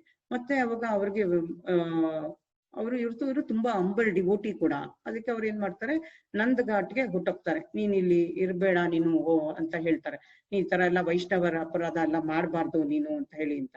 ಸೊ ಅವಾಗ ಅಲ್ಲಿ ಹೋಗಿ ನಂದ ಘಾಟಲ್ಲಿ ಏನ್ ಮಾಡ್ತಾರೆ ಅಂದ್ರೆ ಅಲ್ಲಿ ಈ ಮೊಸಳೆ ಎಲ್ಲ ಇರುತ್ತಲ್ಲ, ಆ ಮೊಸಳೆಗಳಲ್ಲಿ ಒಂದು ಇದ್ರಲ್ಲಿ ಏನು ನೆಲದಲ್ಲಿ ಒಂದು ಇದ್ರ ತರ ಮಾಡ್ಕೊಂಡಿರುತ್ತೆ, ಅದ್ರಗಡೆ ಇವರು ಹೋಗಿ ಸೇರ್ಕೊಳ್ತಾರೆ. ಅಲ್ಲಿ ಹೋಗಿ ಅವರು ಅಂದ್ರೆ ಅವ್ರು ಮಾಡಿರೋ ತಪ್ಪನ್ನ ಮತ್ತೆ ಅವರು ಪಶ್ಚಾತ್ತಾಪ ಪ್ರಾಯಶ್ಚಿತ ಮಾಡ್ಕೊಳ್ತಾ ಇರ್ತಾರೆ. ಅವಾಗ ಹರೇ ಕೃಷ್ಣ ಮಂತ್ರ ಹೇಳ್ಕೊಳ್ತಾ ಇರ್ತಾರೆ, ಕೃಷ್ಣನ್ ಹೆಸರು ಕರೀತಾ ಇರ್ತಾರೆ, ರಾಮ ಅಂತ ಹೇಳ್ತಾ ಇರ್ತಾರೆ. ಆಮೇಲೆ ಅವರು ಅಲ್ಲಿ ಊಟ ಮಾಡೋದನ್ನೇ ಬಿಟ್ಬಿಟ್ಟಿರ್ತಾರೆ ಅವರು. ಆಮೇಲೆ ಯಾರಾದ್ರೂ ಅವರಾಗ ಅವರೇ ತಗೊಂಡ್ ಬಂದು ಏನಾದ್ರು ಒಂದ್ ಸ್ವಲ್ಪ ಅದಕ್ಕೆ ಆ ತೂತಲ್ಲಿ ಏನಾದ್ರು ಹಾಕಿದ್ರೆ ಮಾತ್ರ ಅವರು ತಗೊಳ್ತಿರ್ತಾರೆ. ಅಷ್ಟು ಅವರು ಸಿಕ್ಕಾಗ್ಬಿಟ್ಟಿರ್ತಾರೆ, ಟೆರಿಬಲಿ ಸಿಕ್ಕಾಗಿರ್ತಾರೆ. ಅಂದ್ರೆ ಅವ್ರಿಗೆ ಶಕ್ತಿ ಕೂಡ ಇರೋದಿಲ್ಲ, ತುಂಬಾ ದಿವಸ ಉಪವಾಸ ಇರ್ತಾರೆ, ಯಾವುದೇ ಒಂದು ನ್ಯೂಟ್ರಿಷನ್ ಆಗ್ಲಿ ಆ ತರದ್ ಏನು ಇರೋದಿಲ್ಲ. ಅವ್ರು ಯಾವಾಗ್ಲೂ ಹರಿನಾಮ ಜಪ ಮಾಡ್ಕೊಂಡೇ ಇರ್ತಾರೆ. ಆವಾಗ ಒಂದ್ ದಿವಸ ಹೀಗೆ ಸನಾತನ ಗೋಸ್ವಾಮಿಯವರು ಮತ್ತೆ ಅವರು ಬ್ರಜಭೂಮಿಗೆ ಪ್ರಯಾಣಿಸಿರ್ತಿರ್ತಾರೆ. ಅಲ್ಲಿ ಹೋಗ್ತಾ ಇರ್ಬೇಕಾದ್ರೆ ಅಲ್ಲಿ ಹೋದಾಗ ಅವ್ರಿಗೆ ಇವ್ರು ಒಂಥರ ಸ್ಪೆಷಲ್. ಇವರು ಅಲ್ಲಿ ಯಾರೇ ಕಂಡ್ರು ಎಲ್ಲಾರ್ನು ಇವ್ರು ಮಾತಾಡ್ಸೋದು, ಅವ್ರನ್ನ ಕೇಳೋದು, ನೀವ್ ಹೇಗಿದ್ದೀರಾ, ನಿಮ್ ಮನೇಲಿ ಹೇಗಿದೆ, ಮಕ್ಕಳು ಚೆನ್ನಾಗಿದ್ದಾರ, ಅಥವಾ ಮಳೆ ಬೆಳೆ ಎಲ್ಲ ನಡೀತಿದ್ಯಾ ಚೆನ್ನಾಗಿ, ಟೈಮ್ ಸರಿಯಾಗಿ ಎಲ್ಲ ಆಗ್ತಿದ್ಯಾ ಅಂತ ಪ್ರತಿಯೊಬ್ಬರನ್ನು ತುಂಬಾ ಆತ್ಮೀಯದಿಂದ ಅವರು ಕೇಳ್ತಿರ್ತಾರೆ. ಎಲ್ಲಾರು ಅವ್ರನ್ನ ತಂದೆ ಅಂತ ನಂದಘಾಟಲ್ಲಿರೋ ಇವರೆಲ್ಲಾನು ಅಷ್ಟು ಒಂದು ಇದ್ ಮಾಡ್ತಾರೆ, ಕೇಳ್ತಿರ್ತಾರೆ. ಆಗ ಸನಾತನ ಗೋಸ್ವಾಮಿ ಅವರು ಅವ್ರಿಗೆ ಹೇಳ್ತಾರೆ, ಇಲ್ಲಿರೋರು, ಇಲ್ಲಿ ಒಬ್ರು ಬಾಬಾಜಿ ಇದ್ದಾರೆ, ಈ ಮೊಸಳೆ ಅಂತ ಒಂದು ಇದ್ರಲ್ಲಿ ಎಲ್ಲಿ ಮೊಸಳೆಗಳೆಲ್ಲ ಇರುತ್ತೋ ಅಲ್ಲಿ ಒಂದು ಹೋಲ್ ಅಲ್ಲಿ ಇವ್ರು ಇದ್ದಾರೆ, ಯಾವಾಗ್ಲೂ ಅಲ್ಲಿ ಹಳ ಸೌಂಡ್ ಕೇಳಿಸುತ್ತೆ, ಅವ್ರು ಯಾರು ಅಂತ ನಮ್ಗೆ ಗೊತ್ತಾಗ್ತಿಲ್ಲ, ನೀವ್ ಸ್ವಲ್ಪ ಬಂದ್ ನೋಡ್ಬೋದಲ್ವಾ ಅಂತ ಹೇಳ್ತಾರೆ. ಆವಾಗ ಜೀವ ಗೋಸ್ವಾಮಿ ಅವರು ಅವ್ರಿಗೆ ಇಷ್ಟು ಒಂದು ಇದಾಗಿದಾರಲ್ಲ ಅಂತ ಹೇಳಿದ್ದ ಅವರು ಹೋಗಿ ನೋಡ್ತಾರೆ. ಅವಾಗ ಆಚೆ ಕಡೆಯಿಂದ ಅವ್ರಿಗೆ ಕೇಳಿಸುತ್ತೆ, ಹೇಳ್ತಾರೆ ಯಾರದು ಬನ್ನಿ ಅಂತ. ಆಗ ಜೀವ ಗೋಸ್ವಾಮಿ ಅವ್ರು ಹೇಳ್ತಾರೆ, ನಾನು ಜೀವ ಗೋಸ್ವಾಮಿ, ನಾನ್ ಬರೋದಿಲ್ಲ ಈಚೆಗೆ ಅಂತ ಹೇಳ್ತಾರೆ. ಆದ್ರೆ ಸನಾತನ ಗೋಸ್ವಾಮಿ ಅವರು ಒಳಗೆ ಅವರೇ ಕಷ್ಟಪಟ್ಟು ಹೋಗಿ ಜೀವ ಗೋಸ್ವಾಮಿ ಅವ್ರನ್ನ ಕರ್ಕೊಂಡ್ ಬರ್ತಾರೆ. ಯಾಕೆ, ಏನಾಯ್ತು ನಿನ್ಗೆ ಅಂತ ಹೇಳ್ತಾರೆ. ಆತರ ಅವರು ಅವಾಗ ಮತ್ತೆ ಹೇಳ್ತಾರೆ, ಈ ತರ ನಾನ್ ತಪ್ಪು ಮಾಡ್ದೆ ಅಂತ ಹೇಳಿ ಅಂತ. ಮತ್ತೆ ಅವರು ಹೇಳಿ ಮತ್ತೆ ವಾಪಸ್ ಕರ್ಕೊಂಡ್ ಬರ್ತಾರೆ ಅವ್ರನ್ನ. ಸೊ ಬಂದಾದ್ಮೇಲೆ ಅವಾಗಿಂದ ಅವರು ತುಂಬಾ ಇನ್ನ ಅಂದ್ರೆ ಅವರು ಬೇಕಂತ ಮಾಡಿರೋದಿಲ್ಲ, ಆದ್ರೆ ರೂಪ ಗೋಸ್ವಾಮಿ ಅವರು ಇವ್ರಿಗೆ ಏನಂದ್ರೆ ಜೀವ ಗೋಸ್ವಾಮಿ ಅವ್ರ ಬಗ್ಗೆ ಲೋಕಕ್ಕೆ ಅವ್ರ ಲೋಕ ಪ್ರಚಾರ ಆಗ್ಬೇಕು, ಅವರಲ್ಲಿರೋ ಜ್ಞಾನ, ಅವರಲ್ಲಿರೋ ವಿನಯ, ಅವರಲ್ಲಿರೋ ಭಕ್ತಿ, ಡಿವೋಷನ್ನು, ಹಂಬಲ್ನೆಸ್ಸು, ಈ ತರದೆಲ್ಲಾನು ತಿಳಿಸಕ್ಕೋಸ್ಕರ ಅವರು ಈ ತರ ಮಾಡಿರ್ತಾರೆ. ಆಮೇಲೆ ಹೀಗೆ ಇರ್ಬೇಕಾದ್ರೆ ಆಮೇಲೆ ಇವರು ಜೀವ ಗೋಸ್ವಾಮಿ ಅವರ ಸಂಸ್ಕೃತದಲ್ಲಿ ಪಂಡಿತರಾಗಿರೋದು ಎಲ್ಲ ಅವ್ರಿಗೆ ಎಲ್ಲ ಗೊತ್ತಾಗತ್ತೆ. ಆಮೇಲೆ ಮತ್ತೆ ರೂಪ ಗೋಸ್ವಾಮಿ ಅವ್ರಿಗೆ ಭಕ್ತಿ ರಸಾಮೃತ ಸಿಂಧು ಬರೆಯುವಾಗ ಅವ್ರಿಗೆಲ್ಲ ಇವರು ಸಹಾಯ ಮಾಡ್ತಿರ್ತಾರೆ. ಆಮೇಲೆ ಕೆಲವು ಟೈಮಲ್ಲಿ ಅವರು ಕೆಲವೊಂದ್ಸತಿ ಅವ್ರದ್ದು ಕೂಡ ಕರೆಕ್ಷನ್ ಕೂಡ ಮಾಡ್ತಿರ್ತಾರೆ. ಆಗ ಅಕ್ಬರ್ ರಾಜನ್ಗೆ ಹೀಗೆ ಹೋಗುವಾಗ ಜೀವ ಗೋಸ್ವಾಮಿ ಅವ್ರ ಬಗ್ಗೆ ಗೊತ್ತಾಗತ್ತೆ. ಅವರು ಹೇಳ್ತಾರೆ, ನಾವು ಜೀವ ಗೋಸ್ವಾಮಿ ಅವರನ್ನ ಭೇಟಿ ಮಾಡ್ಬೇಕು ಅಂತ ಅಕ್ಬರ್ ಬರ್ತಾರೆ. ಬಂದಾಗ ಅವ್ರ ಸೆಕ್ರೆಟರೀಸು ಅವ್ರು ಕೂಡ ಜೊತೆಲಿ ಬಂದಿರ್ತಾರೆ. ಆವಾಗ ಅವರು ಒಡನಾಟ, ಅವ್ರ ಮಾತು ಅವ್ರನ್ನೆಲ್ಲ ಕೇಳಿದ್ಮೇಲೆ ಅಕ್ಬರ್ಗೆ ತುಂಬಾ ವೃಂದಾವನ ಧಾಮ್ ಬಗ್ಗೆ ತುಂಬಾ ಅಪಾರವಾದ ಭಕ್ತಿ ಅವ್ರಿಗೆ ಉಂಟು ಮಾಡುತ್ತೆ. ಅವಾಗ ಜೀವ ಗೋಸ್ವಾಮಿ ಅವರು ದೇವಸ್ಥಾನ ಅದೆಲ್ಲಾನು ಅವ್ರ ಬಗ್ಗೆ, ವೃಂದಾವನದಲ್ಲಿರೋ ರಾಧಾಕುಂಡ್ ಅದ್ರ ಬಗ್ಗೆ ಎಲ್ಲ ಅವ್ರು ಹೇಳಿದಾಗ ಇದೆಲ್ಲ ಅಂದ್ರೆ ಅದನ್ನ ಅಂದ್ರೆ ಎಲ್ಲ ಕನ್ಸ್ಟ್ರಕ್ಟ್ ಮಾಡ್ಬೇಕು ಅಂತ ಎಲ್ಲ ಕೇಳಿದಾಗ ಅವರು ಅಕ್ಬರ್ ಅವರು ಎಲ್ಲಾ ರೀತಿನಲ್ಲೂ ಅವ್ರಿಗೆ ಹೆಲ್ಪ್ ಮಾಡೋದಕ್ಕೆ ಮಾಡ್ತಾರೆ. ಆಮೇಲೆ ರಾಧಾ ದಾಮೋದರ್ ದೇವಸ್ಥಾನನೂ ಕೂಡ ಎಲ್ಲ ಹೆಲ್ಪ್ ಮಾಡಿ ಕೊಡ್ತಾರೆ. ಜೀವ ಗೋಸ್ವಾಮಿ ಅವರು ಆಮೇಲೆ ರೂಪ ಗೋಸ್ವಾಮಿ, ಸನಾತನ ಗೋಸ್ವಾಮಿ ಅವರು ಈ ಲೋಕವನ್ನ ತ್ಯಜಿಸಿದ್ಮೇಲೆ ಇನ್ನ ಇವರೇನೆ ಜೀವ ಗೋಸ್ವಾಮಿ ಅವರೇ ಪ್ರಧಾನ ದಂಡ ನಾಯಕರಾಗ್ತಾರೆ. ಆಗ ರೂಪ ಗೋಸ್ವಾಮಿ ಜೀವ ಗೋಸ್ವಾಮಿ ಅವರು ಗೌಡಿಯ ವೈಷ್ಣವ ಆಚಾರ್ಯರಿಗೆ ಅವರು ಹೆಡ್ ಆಗ್ತಾರೆ. ಆದ್ಮೇಲೆ ಅಲ್ಲಿ ಇರುವಾಗ ಸಾನ್ವಾ ದೇವಿ ಅಂದ್ರೆ ಎಟರ್ನಲ್ ಕಾನ್ಸೆಪ್ಟ್ ಆಫ್ ನಿತ್ಯಾನಂದ ಅಂತ ಪ್ರಭು ಅವರು ಮಹಾನ್ ಇದಾಗಿರ್ತಾರೆ. ಅಲ್ಲಿ ಇವರು 3 ಜನ ನರೋತ್ತಮ್ ದಾಸ್ ಠಾಕೂರ್ ಮತ್ತೆ ಶ್ರೀನಿವಾಸ್ ಠಾಕೂರ್, ಶ್ಯಾಮಾನಂದ್ ಇವ್ರು ಇರ್ತಾರೆ, ಅವ್ರ ಮಹಾನ್ ಆತ್ಮಗಳು.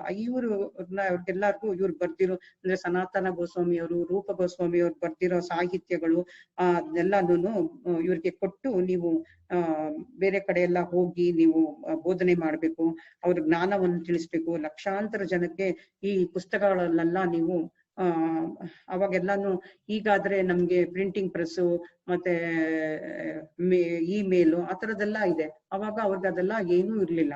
ಅವ್ರು ಎಷ್ಟು ಬರ್ದಿದ್ರು ಅಂದ್ರೆ ಅಷ್ಟು ಬರ್ದಿರೋದ್ರೆಲ್ಲ ಇವ್ರಿಗೆ ಹೇಳ್ತಾರೆ, ನೀವು ಈ ಸಾಹಿತ್ಯ ಭಂಡಾರವನ್ನ ನೀವು ಇದನ್ನ ತಗೊಂಡೋಗಿ ಇದನ್ನ ನೀವು ಬರ್ದು ಅದನ್ನ ಎಲ್ಲಾ ಜನಕ್ಕೂ ತಿಳಿಸ್ಬೇಕು, ಹೇಳ್ಬೇಕು. ನೀವು ಇದರಿಂದ ಲಕ್ಷಾಂತರ ಜನನ ಮುಕ್ತರನ್ನಾಗಿ ಮಾಡ್ಬೇಕು ಅಂತ ಹೇಳ್ತಾರೆ.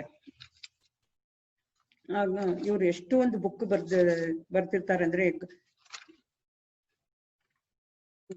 ಗೋಪಾಲ ಚಂಪು ಅಂತ ಒಂದು ಬುಕ್ ಬರ್ದಿರ್ತಾರೆ ಇವರು, ಜೀವ ಗೋಸ್ವಾಮಿ ಅವರು.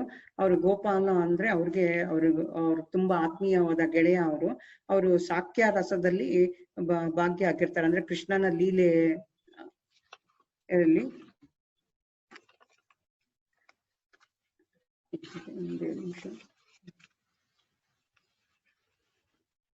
ಜೀವ ಗೋಸ್ವಾಮಿ ಅವರು ಗೌಡಿಯ ವೈಷ್ಣವ ಸಾಹಿತ್ಯನ, ಆಮೇಲೆ ಚೈತನ್ಯ ಚರಿತಾಮೃತ, ಇವರು ಕೃಷ್ಣದಾಸ್ ಕವಿರಾಜ್ ಗೋಸ್ವಾಮಿ ಅವರು ಬರ್ದಿರೋದು ಎಲ್ಲಾ ಪುಸ್ತಕಗಳನ್ನು ಒಂದು 2 ಎತ್ತಿನ ಗಾಡಿನೆಲ್ಲ ಕರೆಸಿ ಒಂದು ಗಾಡಿನಲ್ಲಿ ಬರೀ ಬುಕ್ಸ್ ಗಳನ್ನೇ ಇಟ್ಟಿರ್ತಾರೆ, ಇನ್ನೊಂದು ಗಾಡಿನಲ್ಲಿ ಇವ್ರು 3 ಜನನ ಕಳಿಸ್ಕೊಡ್ತಾರೆ, ಈ ತರ ನೀವು ಹೋಗಿ ಇದೆಲ್ಲ ಪ್ರಚಾರ ಮಾಡ್ಬೇಕು ಅಂತ. ಅದ್ ಜೊತೆಗೆ ಅವರು ಇವರಿಗೆ ಸಹಾಯಕ್ಕೆ ಅಂತ ಒಂದು ಸ್ವಲ್ಪ ಜನನ ಇವರು ಕಳ್ಸಿರ್ತಾರೆ. ಆಮೇಲೆ ಇವರು ಹೋಗ್ತಾರೆ ಬೇರೆ ಒಂದು ಊರಿಗೆ ಹೋದಾಗ, ಅಲ್ಲಿ ಒಬ್ಬ ರಾಜ ಇರ್ತಾನೆ, ಅವನ ಹೆಸರು ನಂಗೆ ಮರ್ತೋಗ್ಬಿಟ್ಟಿದೀನಿ. ಆ ರಾಜಂದ್ ಏನಂದ್ರೆ ಹಗಲಲ್ಲೆಲ್ಲಾನು ಆಧ್ಯಾತ್ಮಿಕ ಕಥೆಗಳನ್ನ ಹೇಳೋದು, ರಾತ್ರಿ ಕಳ್ತನ ಮಾಡೋದು ಅಂತ. ಈಗ ಅವ್ರ ಆಸ್ಥಾನದಲ್ಲಿ ಅಂದ್ರೆ ಆಸ್ಟ್ರಾಲಜರ್ಸ್ ನ ಇಟ್ಕೊಂಡಿರ್ತಾರೆ. ಏನಂದ್ರೆ ಎಲ್ಲೆಲ್ಲಿ ನಿಧಿ ಇದೆ, ಎಲ್ಲೆಲ್ಲಿ ಜ್ಞಾನ ಭಂಡಾರ ಇದೆ ಅಂತ ಅದು ತಿಳ್ಕೊಳ್ಳೋದು, ಅಲ್ಲಿ ಹೋಗಿ ಅದನ್ನೆಲ್ಲಾನು ಕದ್ಕೊಂಡ್ ಬರೋದು ಅಂತ ಮಾಡ್ತಿರ್ತಾರೆ. ಹೀಗೆ ಬರುವಾಗ ಇವರು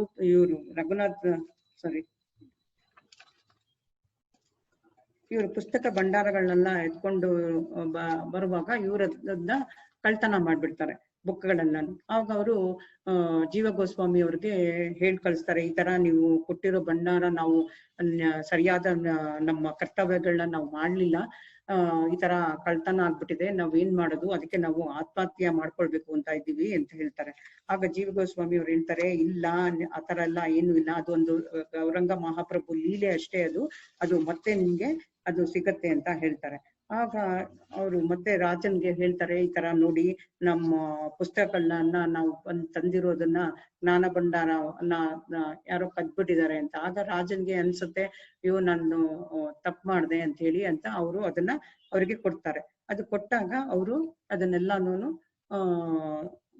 ಬರ್ದು ಬೇರೆ ಅವ್ರಿಗೆಲ್ಲರಿಗೂ ಪ್ರಚಾರ ಮಾಡ್ತಾರೆ.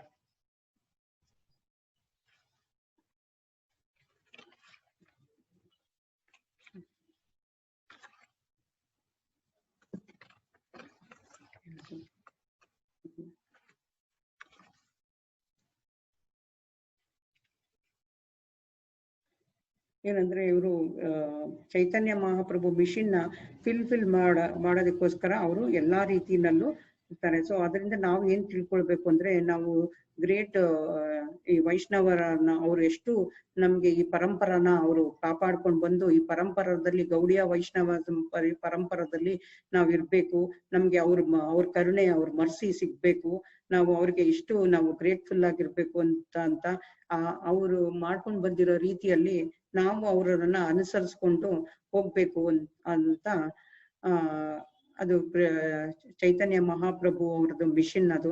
ಸೊ ಆ ಮಿಷನ್ ಇವರು ಜೀವ ಗೋಸ್ವಾಮಿ ಅವರು ಮಾಡ್ಕೊಂಡು ಬಂದಿರೋದ್ರಿಂದ ನಾವು ಕೂಡ ಸ್ವಲ್ಪ ಮಟ್ಟಗಾದ್ರೂ ಅವರನ್ನ ಅನುಸರಿಸ್ಬೇಕು ಅಂತ ಹೇಳ್ತಾ ಇದ್ದೀನಿ. ಸೊ ಮೋಸ್ಟ್ಲಿ ನಮ್ಮ ಜೀವನವನ್ನು ಈ ತರ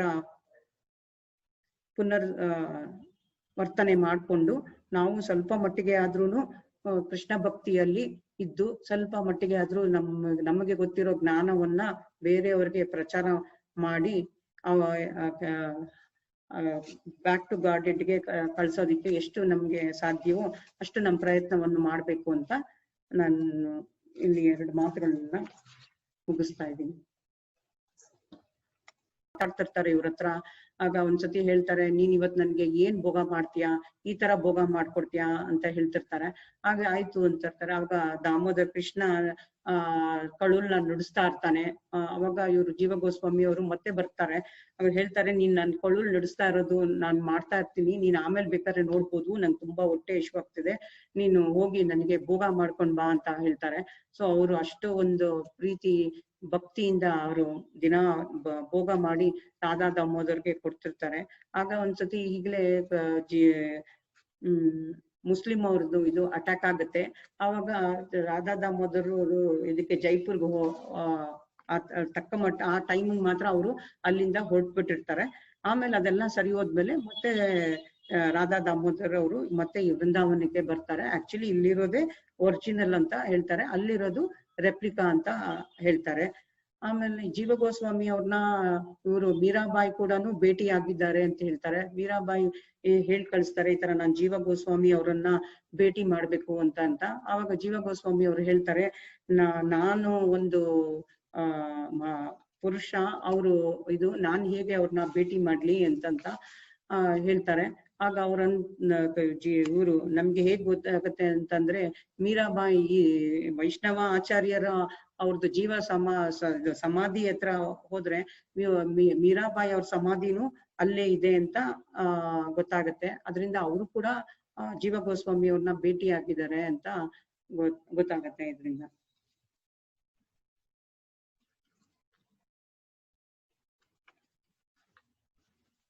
ಅವರು ಕೂಡ ತುಂಬಾ ಚಿಕ್ಕವರಿಗಿರುವಾಗ ತುಂಬಾ ರಿಚ್ ಆಗಿರ್ತಾರೆ. ಆದ್ರೆ ಅದನ್ನೆಲ್ಲ ರಾಯಲ್ ಅಪಲೆನ್ಸ್ ಅಂದ್ರೆ ಅದಷ್ಟು ಒಂದು ಇದನ್ನೆಲ್ಲ ಬಿಟ್ಟು ಅವರು ವೃಂದಾವನದಲ್ಲಿ ಅವರು ಅಂದ್ರೆ ಬೆಗ್ ಮಾಡ್ತಾ ಇದ್ರಂತೆ. ಸೊ ಯಾರಾದ್ರೂ ಅವ್ರ ರೊಟ್ಟಿ ಕೊಡ್ತಿದ್ರಂತೆ, ಅಥವಾ ಸ್ವಲ್ಪ ಚಿಪ್ಸು ಆ ತರದ್ದು, ಅಂದ್ರೆ ಒಣಗೋಗಿರೋ ರೊಟ್ಟಿ ಆ ತರ ಕೊಟ್ರೆ, ಕೆಲವು ಟೈಮಲ್ಲಿ ಒಂದೊಂದ್ಸತಿ ಸ್ವಲ್ಪ ಹಾಲು ಸಿಗ್ತಾ ಇತ್ತಂತೆ. ಅವರು ಏನು ಸಿಕ್ತಿತ್ತು ಅದನ್ನೇ ಅದನ್ನ ಸ್ವೀಕರಿಸ್ತಾ ಇದ್ರಂತೆ. ಅವ್ರು ಯಾವಾಗ್ಲೂ ಅವ್ರ ಮೂಡ್ ಹೇಗಿತ್ತು ಅಂತಂದ್ರೆ, ಅವರು ಅಂದ್ರೆ ಇವರು ಹೇಗ್ ಅವ್ರು ಹೇಳ್ತಿದ್ರು, ನಾವ್ ಯಾವ್ದೇ ಸೀನಿಯರ್ ಆಚಾರ್ಯರು ಹೇಳ್ತಿದ್ರಂತೆ, ನಮ್ಗೆ ಕೃಷ್ಣ ಗೊತ್ತು ಅಂತ ಹೇಳ್ತಿರ್ಲಿಲ್ವಂತೆ, ಆದ್ರೆ ನಾವು ಕೃಷ್ಣನ್ ನಾವು ನೋಡಿದೀವಿ ಅಂತ ಹೇಳ್ತಾರಂತೆ. ಆಗ ಅವರು ಒಂದೊಂದು ಮರದ ಕೆಳಗಡೆ ವತ್ ಅಂತ ಮರ ಇರುತ್ತೆ, ಆ ಮರದ ಕೆಳಗಡೆನೆ ಅವರು ಇರ್ತಾ ಇದ್ರಂತೆ. ಒಂದು ಕಾಫಿನ ಹಾಕೊಂಡು ಅವ್ರ ಅಷ್ಟು ಸರಳತೆಯಿಂದ ಅವ್ರ ಕೃಷ್ಣನ ಪ್ರೀತಿನಲ್ಲಿ ಮುಳುಗ್ಬಿಟ್ಟಿರ್ತಾರಂತೆ. ಅವರು ಯಾವಾಗ್ಲೂ ಕೃಷ್ಣ ಎಲ್ಲಿ, ರಾಧೆ ಎಲ್ಲಿ ಅಂತ, ಆಮೇಲೆ ಲಲಿತಾ ಎಲ್ಲಿ, ವಿಶಾಖ ಎಲ್ಲಿ ಅಂತ ಈಗ್ಲೇ ಯಾವಾಗ್ಲೂ ಅವರು ಅವ್ರಲ್ಲಿ ತೊಡಸ್ಕೊಂಡ್ ಬಿಟ್ಟಿರ್ತಾರೆ. ಅವರೆಲ್ಲ ಮಹಾನ್ ಜ್ಞಾನಿಗಳು ಅವರು. ಆಗೊಂದ್ಸ ಪ್ರಭುಪಾದ್ ಒಂದ್ಸತಿ ಹೇಳ್ತಾರೆ, ವೈಷ್ಣವ ಫಿಲಾಸಫರ್ಸ್ ಅಂದ್ರೆ ಅವರೆಲ್ಲಾರು ತುಂಬಾ ಗ್ರೇಟು ಅಂತ. ಅವರು ಎಷ್ಟು ಗ್ರೇಟ್ ಅಂತಂದ್ರೆ, ಅವರು ನಮ್ಮ ತರ್ಕದಿಂದ ಅವ್ರಿಗೆ ಗೊತ್ತಾಗತ್ತೆ ಅವರು ಎಷ್ಟು ಎಸ್ಟಾಬ್ಲಿಷ್ ಮಾಡಿದ್ದಾರೆ ಅಂತ ಅಂದ್ಬಿಟ್ಟು ಅಂತ. ಸೊ ಜೀವ ಗೋಸ್ವಾಮಿ ಅವರು ಜೀವ ಮತ್ತು ಆತ್ಮ ಎಲ್ಲವನ್ನು ಈ ಆಧ್ಯಾತ್ಮಿಕ ಇದಕ್ಕೋಸ್ಕರ ಅವ್ರು ಮುಡುಪಾಗಿ ಇಟ್ಟಿದ್ದಾರೆ. ಅವ್ರು ಎಷ್ಟು ಸ್ಟೋರೀಸ್ನೆಲ್ಲ ಬುಕ್ಗಳನ್ನೆಲ್ಲ ಬರೆದಿದ್ದಾರೆ ಅಂದ್ರೆ, ಕೆಲವೆಲ್ಲ ನಮ್ಗೆ ಅದು ಸಿಕ್ಕಿಲ್ಲ ಅಂತ ಹೇಳ್ತಾರೆ. ಆಮೇಲೆ ವಿನಯ, ನಮ್ರತೆ ಅದೆಲ್ಲಾನು ನಮ್ಮನ್ನ ಪ್ರೊಟೆಕ್ಟ್ ಮಾಡುತ್ತೆ ಅಂತ ಅವರು ತೋರ್ಸ್ಕೊಟ್ಟಿದ್ದಾರೆ ನಮ್ಗೆ. ಚೈತನ್ಯ ಮಹಾಪ್ರಭು ಕೂಡ ಅವರು ಒಂದು ಇದ್ರಲ್ಲಿ ಬರ್ದಿದ್ದಾರೆ, ತದಾ ಅಪಿ ಸುನಿಚೀನ ತರೋರಪಿ ಸಹುಚೀನ ಅಮಾನೀನ ಮಾನದೀನ ಕೀರ್ತನೀಯ ಸದಾ ಹರಿ ಅಂತ ಅದರಲ್ಲಿ ಬರ್ತಿದ್ದಾರೆ. ಅಂದ್ರೆ ನಾವು ಒಂದು ಹುಲ್ಲು ಹೇಗೆ ಇದಾಗಿರ್ತಾರೋ ಅಷ್ಟು ಹಂಬಲ್ ಆಗಿ ನಾವಿರ್ಬೇಕು ಅಂತ. ಅಂದ್ರೆ ನಾವು ಆತರ ಇರ್ಬೇಕು ನಮ್ ನಡತೆಯಲ್ಲಿ. ಆದ್ರೆ ಯಾರಿಗಾದ್ರೂ ಒಂದು ವೈಷ್ಣವರ್ಗಾಗ್ಲಿ, ಒಬ್ಬ ಇವರಿಗೆ ಸೀನಿಯರ್ ಡಿವೋಟೀಸ್ಗಾಗ್ಲಿ ಯಾರಾದ್ರೂ ಏನಾದ್ರೂ ಇದು ಮಾಡಿದ್ರೆ ನಾವು ಅವ್ರಿಗೆ ಅವಾಗ ಮಾತ್ರ ನಾವು ಮಾತಾಡ್ಬೇಕು, ನಾವು ಒಂಥರ ಪ್ರೊಟೆಕ್ಟ್ ಮಾಡ್ಬೇಕು ನಾವು ಅವ್ರನ್ನ ಅಂತ ನಾವು ಜೀವ ಗೋಸ್ವಾಮಿ ಅವ್ರ ಅವರಿಂದ ನಾವು ತಿಳ್ಕೊಳ್ಳೋದು ತುಂಬಾ ಇದೆ. ಅವ್ರಿಗೆ ಕೋಪ ಅನ್ನೋದೇ ಬರ್ತಾ ಇರ್ಲಿಲ್ವಂತೆ ಅವ್ರಿಗೆ.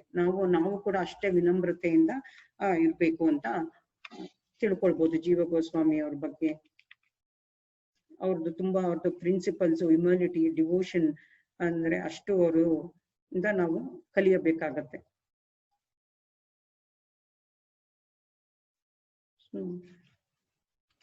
ಇಲ್ಲಿಗೆ ನನ್ನ